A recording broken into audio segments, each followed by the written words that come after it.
So lovely to see you all. I'm going to tell you a story about a February day in 2016, late winter in Hamilton, Ontario. Dirty, crusty snow and ice everywhere. And I lived several miles away from the university I was working at. I was really happy to have this job. I didn't have much of a commute. And I'd given up tenure to move to Canada. And I thought, maybe I found a landing spot. And I had just learned on this February day that my 2-year renewable contract wasn't going to be renewed. And I'd done all the right things. And I was inconsolable. And so I walked home through snow and ice in boots that I ruined, sobbing, because I didn't want to get on the bus crying. And so I sobbed and I kind of screamed at the sky, and I maybe called some people some bad names. And I was profoundly unhappy. And it didn't seem fair because I'd checked a bunch of boxes, and looking at my life to the left and to the right, I had a lovely husband and a really good marriage, 2 beautiful, wonderful children, a dog I adore, a great house in a fabulous neighborhood. I had lots of things that I loved. And then I got this blow that my restart of my career in Canada wasn't going to pan out the way I thought. And I was grieving and sad, and then I was angry, and then I was sad again, and then I was angry. And it took a while for me to get off the couch. I spent some time holding down the couch, making sure it didn't fly away. But as I got off the couch and went out into the world a little bit more, I finished out my contract, I took care of my students through this grief and pain. And now, at this point in my career where I do something different, I work with a lot of people who are professors who look to the left and to the right and say, I have the income, I have the relationship, I have the job, I have the title, I have the book.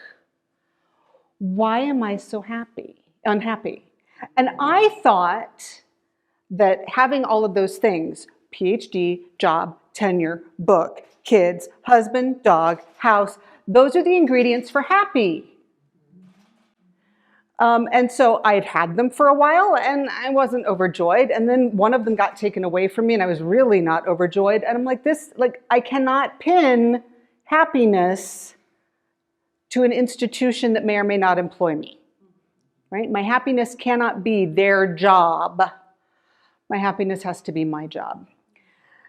And what I've come to realize, and what I try to offer people, and I think it's really hard to hear when you're walking home through the snow and ice and stomping your feet and screaming at the sky, but at some point, maybe your ears open up and you can hear, and I eventually heard, isn't this beautiful? Because I thought that once I had the PhD, maybe I was done, right? I'd accomplished it. I'd climbed the peak. Oh, no, you got to get a job. All right, fine, got the job. Ooh, there's another peak. That's good. Thought I was, no, not done yet. Tenure and the book with the publisher. That's the peak. And I think maybe it's true in your career or people you know. It was certainly true in mine. There was this notion that I was going to climb the peak and I was going to get to the top and write my name in the little summit book. And it's... You ever buy a Butterball turkey? Right? And they come with those little thermometers. And when it's done, it beep, pops out. Right? I thought that at some point, like the Butterball turkey thermometer popped, and I was done.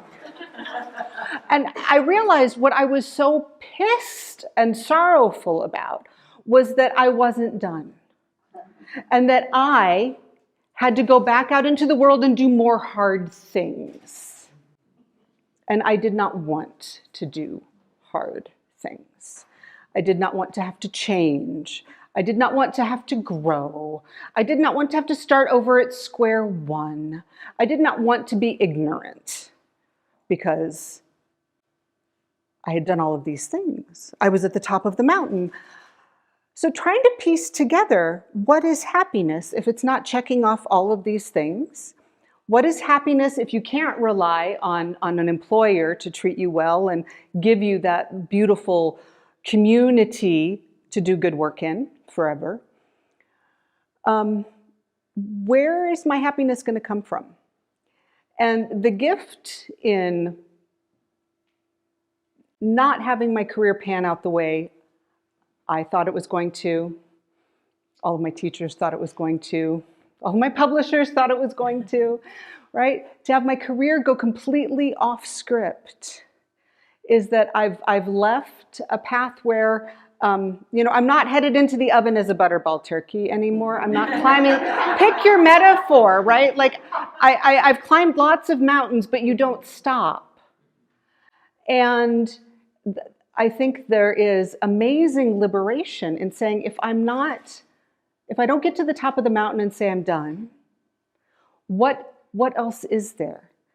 There's curiosity, there's possibility, there's growth mindset, there's going deeper inward, right? Instead of what am I doing for all of the people out there?